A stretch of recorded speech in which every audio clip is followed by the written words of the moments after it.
obviously a lad we had on loan last season, decent delivery into the 6-yard box, and caused us problems. So say feel for Pato. He's come under a little bit of flack in recent weeks, really.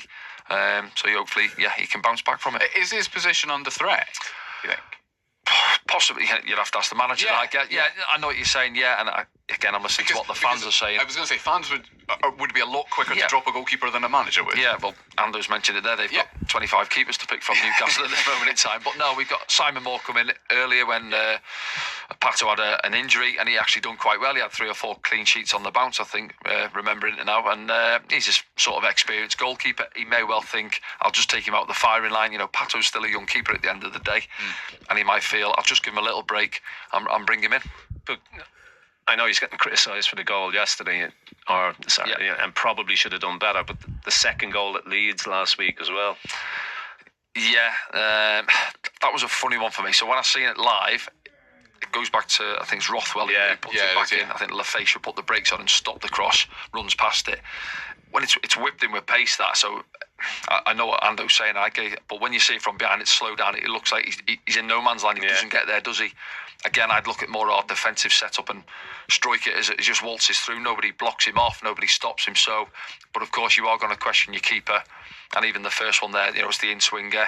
For me, there's a lot of bodies in there. I'd want, again, our defence to do a little bit better and clear it and help him out a little bit more there. But, when the ball's coming in there, generally, fans want to see the keeper come to try and dominate and take care of situations, and he's getting questioned for that, isn't he? Yeah, because none of us are goalkeepers, but you don't have to be a dominant goalkeeper as long as your defenders know what you're going to do. Yes. If you obviously both of you know this far better than me. Yeah. If you know your goalkeeper's not coming, that's fine. Yeah. You just know what the arrangement is beforehand. It's if you're expecting him to come and he doesn't, that you have a problem, presumably. But even when balls are coming in there, I think if I'm 6 yard, whether I'm picking up or I'm giving an area or zonal, an area to go and take control of, the ball's coming in there. Even if the keeper sometimes comes, I think head it, clear it. He might come and punch me in the back of the head, and you argue about it later. But we've got the ball clear, and I think that's, for me, Saturday. He knows Patrick's in front of him, and Patrick jumps to try and head it, puts him off probably a little bit. I think they're punching out for a throw, and from where it's come from, reorganise, regroup, and let's get set again. But it looks horrible, and it is horrible, and as I said, it's cost us the points. Yeah, and without over-analysing one very small moment in the game, it was a cheap corner to have given away as well, which and people always talk about the cheaper corners being more dangerous. Luke, wasn't it? Do you know what? Luke's actually, it's a strange one. He's a good passer with the ball with his head, if that makes sense. You get a lot of players who just head it clear, but he's always having a look at a picture to try and cushion it down.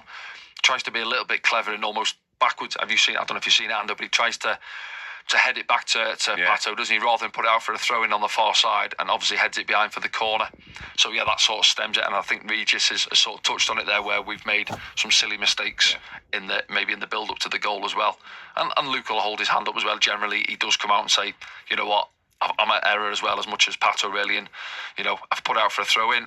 No problems really, as opposed to giving a corner away and then next minute it's whipped inside our near post and it's in the back of the net. The other kind of initial topic of conversation from the weekend was fatigue and tiredness, and Sunderland have played 11 games already since the turn of the year. Regis Lebris himself was asked whether fatigue is playing a part in their rocky patch of form. Yeah, a little bit. It's possible because it was